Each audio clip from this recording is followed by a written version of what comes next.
I think this was hidden until October 7th, and I think the most shocking element to everyone in the free world has been the unleashing of campus hate that we never thought was possible. We have Jewish students hiding in closets, in cafeterias, hiding anywhere they can on our college campuses, and much of the world is laughing, thinking this is kind of a funny drama to watch. Give me your thoughts on this. Well, it is a belief system, again. Just to give you an example, there's polling data that was done after October 7th, and of those who live in Gaza, anywhere from 80 to 90% agree with what Hamas did. The same is true in the Palestinian Authority, Judea Samaria. But also polling data was done in America, of American Muslims. So this is not Islamophobic for me to say this. What I'm giving you is polling data of American Muslims. 57% agreed with what Hamas did. Now, remember, before the year 2000, there was a de minimis population of Muslims living in the United States. We didn't have a lot of problems with Muslims living in the United States. We had the World Trade bombing in 1993 with the coal bombing. So there were some Muslims here. There had been terrorist acts that were vile and terrible, but we didn't see this level of protest. What's happened is we've had massive immigration of Islamic fundamentalists, Islamic supremacists who believe that Islam must dominate. They've brought that deadly hatred into the United States, and they have an agenda. They intend to conquer the United States for Islam. On college campuses, what you're seeing is something we didn't have before.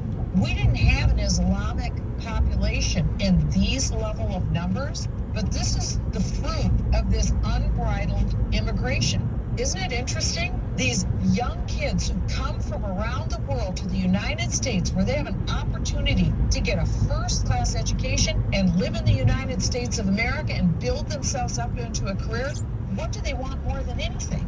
It's a bloodlust hatred to kill Jews. And the dirty secret is to kill us. They are audacious, they're arrogant, I've seen it, I've interacted with them, because they come with the belief they're gonna win. So when we don't push back and force them to have to abide by our laws, if people remember the protest in front of the White House when they took red hands and put it all over the White House gate, they were scaling the gates. The guards did nothing. They were defacing even the White House public property. The guards did nothing.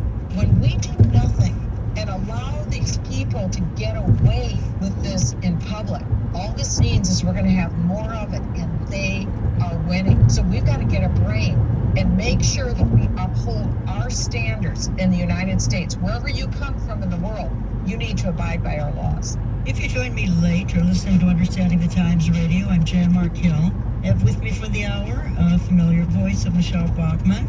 She served Minnesota's 6th District from 2007 to 2015. And by the way, she's currently the Dean of the Robertson School of Government, and that would be at Regent University in Virginia. Just a couple of quick comments. Saturday, November 18th is the Pastor Brandon Holthouse Conference, The Truth About Israel in Bakersfield, California. 9 a.m. to 5 p.m. Pacific Time. Go to rockharborchurch.net. Sign up for the live stream. Brandon Holthouse, Billy Crone, Tom Hughes, David Tall, Bill Koenig, and Olivier Melnick, rockharborchurch.net.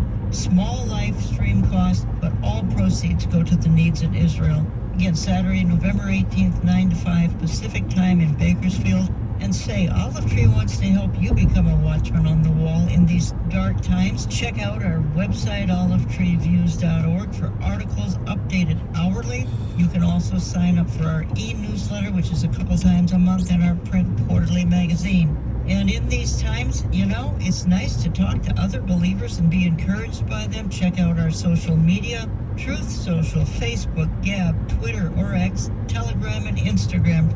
Michelle, I was listening to Melanie Phillips, and she was addressing our topic for the hour is the crisis in the Mideast and how that's affecting literally the whole world and the church, by the way. She's addressing the kumbaya of the left. Obviously, the Democrats, anybody on the left, has wanted to appease. There's a kumbaya mindset within them, and we can all get along with just everybody. Well, no, we can't. Let me play a quick clip of Melanie and then come back and talk about it. We can all see the Biden administration has sent an enormous amount of firepower obviously it's already been in some limited action. But I'm afraid to say among Israelis, the signals are considered very ambiguous. Is the American fleet there to protect us? Israelis are asking. Or is it there to stop us? Is it there to say to Iran, we're here, so don't do anything, and to say to Israel, we're here, so we're protecting you, so don't do anything in Iran? Which is it? We don't know in Israel. We don't know because the administration is still undermining Israel's right to defend itself. On the one hand, it puts its hand on its collective heart and says, we're with you, we won't let you be hurt, we are doing all this to show you that we are with you. On the other hand, it is saying, well, we oppose all violence on all sides. Really? Really? We call upon Israel to show restraint. Really? You want Israel to stop defending itself? It has pressured Israel to admit humanitarian aid into Gaza when we know it's going to be used by Hamas. We know that Hamas has fuel, electricity and so on, that it has filched from that aid for its own nefarious purposes. Will America, if it comes to the crunch, if the Hezbollah start unleashing those missiles, will America come to Israel's aid? What exactly will it do? I mean, if we in Israel don't believe it, because of what America has been doing, was doing until that terrible Saturday in empowering, funding, encouraging, and turning a blind eye to what Iran was doing. If we in Israel don't believe, therefore, that America will step up to the plate, why should America think that the supreme leader in Iran will think it? Deterrence is all about meaning it. If America has never meant it for the last several years, why should anyone think it means it now? Having said that, it may do. We don't know. And this is very frightening. So then, the question that now must be asked is why these administrations, why these Democrat administrations are so keen to appease rather than fight and defeat tyranny. Well, one reason is the kumbaya mindset of the left, this belief that everyone is susceptible to reason, susceptible to appeals of their self-interest, that all conflict can therefore be resolved by negotiation and conflict resolution, and you never need to go to war. They cannot get their heads around the idea of religious fanaticism and holy war that elevates death in the minds of these people to the highest goal of life. This belief by our liberal elites is a bottomless delusion. It is why the Obama and Biden administrations negotiated with the genocidal terrorists of Iran, why even now President Biden is insisting, quote, what comes next has to be a two-state solution, a path towards peace, close quote. This is the delusion that there are good Palestinians and bad Palestinians. The bad Palestinians, we now agree, okay, we accept Hamas, they're bad, okay, we agree. The PA is different, the Palestinian Authority is different. These are the people who are entitled to a state. Well, the Palestinian Authority has the same aim as the Hamas, although their tactics are different. The Palestinian Authority wants the end of Israel. It teaches its children that their highest calling is to murder Jews and steal their land. And the role model of President Abbas is Hitler's ally in the Middle East in the 1930s, Haj Amin al-Husseini, the Mufti of Jerusalem, who promised Hitler that if he won the war, the Mufti would exterminate every Jew in the Middle East. This is the role model of the person to whom America, Britain, and the European Union are still trying to deliver a state of his own. A Palestine state would mean importing Gaza and that nightmare that we see there into the very heart of Israel. Michelle Bachmann, so much said in just 4 minutes by Melanie Phillips, a British Jewish woman. And she's brilliant. Everything that she said, I agree with. And I've had the thought that Israel isn't a child. They're an independent, sovereign nation. They've been attacked brutally in a second Holocaust. They have every right to defend themselves and eradicate an enemy. I've done a thorough search of international law. Israel has every right under international law to do what she's doing. She is not violating international law. Versus Hamas has violated international law. And these aren't innocent Palestinians. As I said, polling data says 80 to 90% of the people living there agree with Hamas. If you ask them, what is the thing that you're the most proud of in Gaza? It's the fact that we've created these terror organizations. And why is that? Because that's how they live. And we are the morons who fund it. So between the United States of America that gives perhaps $2 billion a year to keep this game going in Gaza with the Palestinian Authority, and then billions coming also from the European Union, what we see in Gaza is the biggest scam the world has ever seen, the biggest welfare scam. For 75 years, this has been going on. And so we fund this.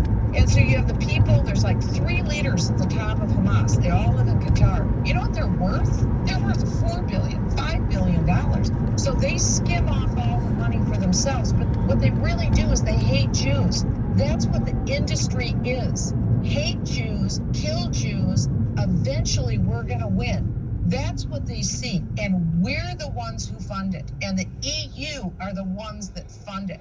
And until we wake up, this is going to continue. So Barack Obama has zero knowledge of what's going on. I was sitting on Intel committee, and I'll never forget it.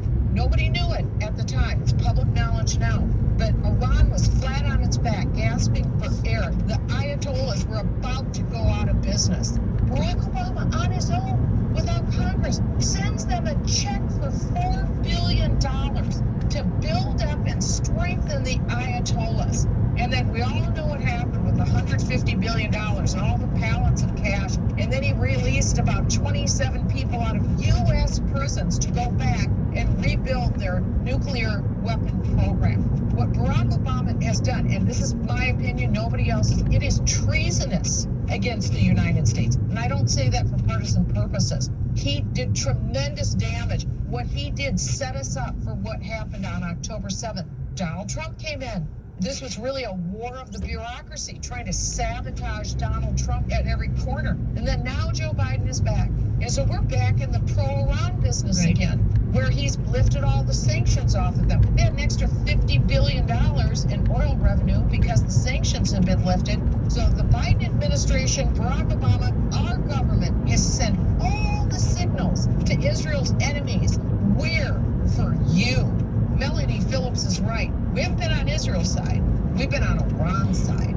What kind of lunacy is behind this? Do you have any insight from your experience in Washington? Help my audience understand what kind of lunacy from not only the Western world, the leader of the free world, America, and our capital, Washington, D.C., becomes pro-Iran. Help us understand. Because here in this city of Washington, D.C., there are people who want to see Iran in power, and they want to see Israel annihilated.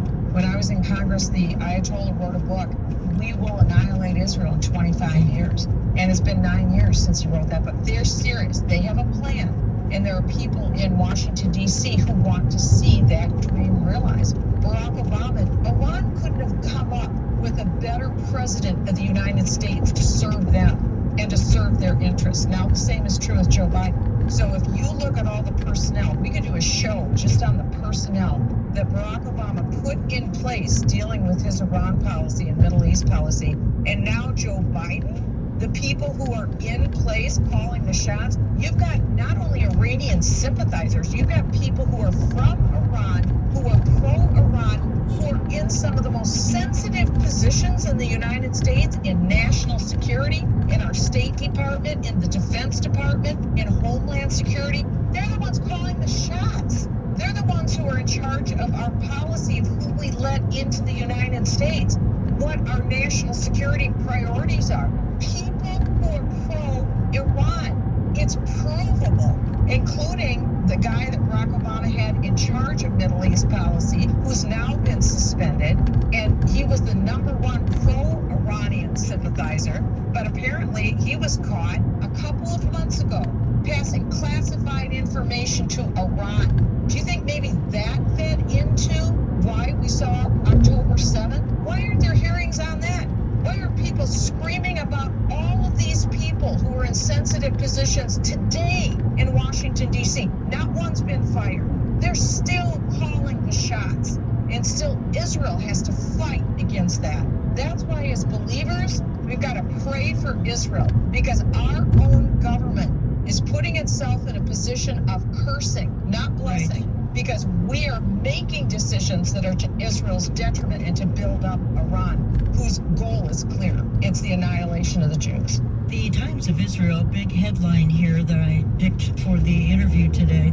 The Israel we knew died October 7th. The new nation will be scarred for generations. Again, folks, headline Times of Israel. The Israel we knew died on October 7th. The new nation will be scarred for generations. Now, Amir Tsarfati, my good friend, and Michelle's too, gave an update very recently. He didn't quote that, but he indicated that indeed he has been scarred for a long time because of the images and everything. Michelle, just 4 quick thoughts on that headline. Number 1, I believe God will somehow work good out of evil. Number 2, Christians are praying for Israel to rebound, obviously, but we need to pray that more Israelis are even open to the gospel. Number 3, we need to be alert as to how all of this fits into eschatology or end-time events, and we've already referenced Iran. We know she's a major player in the end-time scenario, particularly Gog and Magog. And number 4, I think we need to think about how can each listener contribute to the healing of that nation and that people. And folks, if you've seen the testimonies, particularly from family members, it's heart-wrenching. Your thoughts on that headline, Michelle? This is an opportunity for those of us who are believers in Jesus Christ to educate ourselves, but also this next generation. That's what I've been focusing on since October 7th, because within hours of the brutal attacks, we went into a media war, a messaging war, and we're seeing that every day.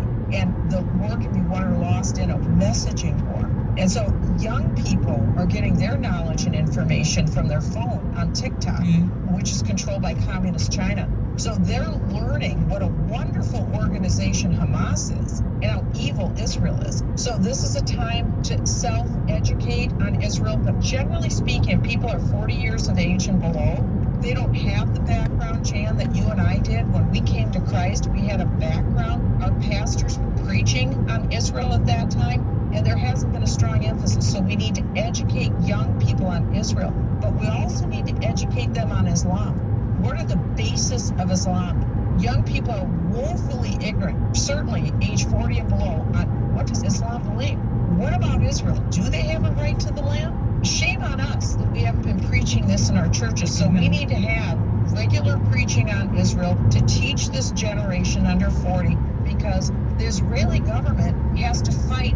I wish we had time just to lay out the military strategy. We held a conference at Regent on the military strategy. This is probably the worst situation Israel has ever had from the military strategic point. They have subterranean warfare that they have to deal with on their western shore. Plus, we've never seen a nation have to deal with war with this level of technology, where literally every move you make is questioned and criticized.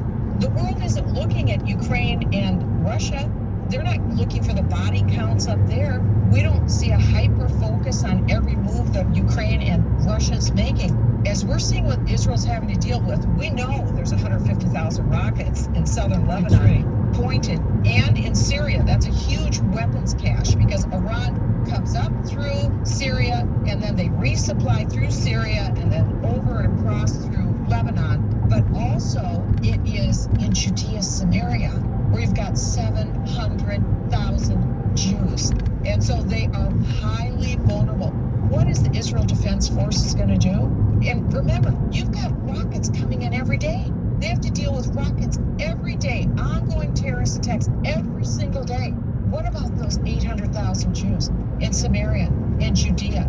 Because every day you have terrorists with a knife going to kill a Jew. Every day a gun to kill a Jew. Every day they're coming with a car to run over a Jew. Why? Because they're getting paid. In Gaza, the Hamas was getting $10,000 plus an apartment for every hostage they took captive. The same thing happens over in the Palestinian Authority. They get paid a lifetime salary for every Jew they kill. And the money comes from us. It comes out of the money we give them. So this is done. We passed a law, the Taylor Force law, to outlaw this. Where's Joe Biden? Why is he giving them one dime? We have 31 Americans who were just killed, and we have more that are hostages. Do you ever hear him say one thing about the 31 Americans who were killed? I've never seen their faces. I don't know what their names are. This is what we're dealing with. The Biden administration is off the rails because they're not looking out for American citizens who are killed and who are being held hostage, but also you have vulnerable Jews who are being targeted for murder every day, and we're paying the terrorist price. And so we need to call out to our elected officials to say, enough already. Stop paying for these Islamic supremacists. Stop being on their side, on Iran's side. You're listening to Understanding the Times Radio. Jan Markell. I have on the line Michelle Bachmann, and we are trying to give a quick overview of really the last 6 weeks. 6 weeks ago, a very fateful day happened. That was obviously October 7th. And as she and I have said many times, terrible demon was unleashed that day, and our world will never be the same. I think that the end time clock is counting down even faster than it was before October 7th. Michelle, I want to go down a little bit different path here, and we're running a little bit out of time, but play a quick clip. It happens to be Edwin Black. He's being interviewed by Jamie Glazoff about tracking every single Jew in Boston. One thing maybe that might open some people's eyes as to how serious it's getting. There is a mapping project in the Boston area where Jews are being identified, and Iran is behind this. I mean, this is mind-boggling. Tell us about this. The mapping project was a secret project that has been exposed as an Iranian operation being run through MIT, and it identifies every Jewish person, institution, synagogue, company, organization in the greater Boston area, and it's got lines of connection to all of them. And just a few days ago, the complete database of Ashkenazi Jews was stolen from 23andMe. Iran is behind it. No one can shut down the server because it's run out of a Scandinavian country and they will not obey the court order. We don't know if there's 5 more, but this all ties in to Crystal Beth 2.0. This all ties into the rampage. Remember, when the Farhud took place, they painted the Jewish homes with symbols so that the marauders could go to their homes. We've got this now, and people are afraid. Do I take the mezuzah? Look, I was in Texas last week. I was in Don't Mess with Texas. And Texan Jews in Dallas were asking me, are there countries who will accept Jews from Texas? Where am I? Am I in a Polish ghetto? Or am I in Don't Mess with Texas? I have another event in Dallas. I'm on the Glenn Beck show for an hour, and Glenn and I are talking about it, and I'm getting emails like this one from Christian people in Fort Wayne and Kentucky and other places saying, we have basements to hide you in. We will hide you. And I'm saying, where am I? Am I in Anne Frank's Amsterdam? Edwin Black is the author of the book, which I read years ago, IBM and the Holocaust, being interviewed there by Jamie Glazoff. Michelle, this clip just blew me away. I saw it online, the video. Your thoughts on what we just heard? I agree with you. It is a blown away interview because what this is, Jan, this demonstrates that in America today, and really in Europe today, we are Europe in the late 1930s. That's what we're living through. We're seeing things we never thought we would see before. But this is real. I didn't know this story, that 23andMe had been stolen, and that it was the list of Ashkenazi Jews. This is a mapping. Remember, it wasn't that long ago. In 1 week's time, our FBI director, Chris Wray, warned us 3 times in a week in different hearings that we already have the enemy within, the Palestinian Islamic Jihad, Hamas, Hezbollah. They're all here in the United States. Well, they've been here not just since last week, they've been here for a long, long time. So they have been operationalizing their plans, something I tried to alert people of years ago when I was on the Intelligence Committee. There's a foundational Muslim Brotherhood document that talks about there's a point called 0 hour when they intend to attack and bring violence. Could that happen in the United States? Of course it could happen in the United States. That's why what we hear is that the United States could experience what Israel experienced on October 7th. So would that attack just be against Jews? Would it be against Jew supporters as well? I don't know. We don't know what that is. But we're living in a completely different time. That's right. That's why the hand of God is everything. Do we have God's hand over us? So if our nation is engaging in evil practices, we need to be following the Lord's will. We need to be under His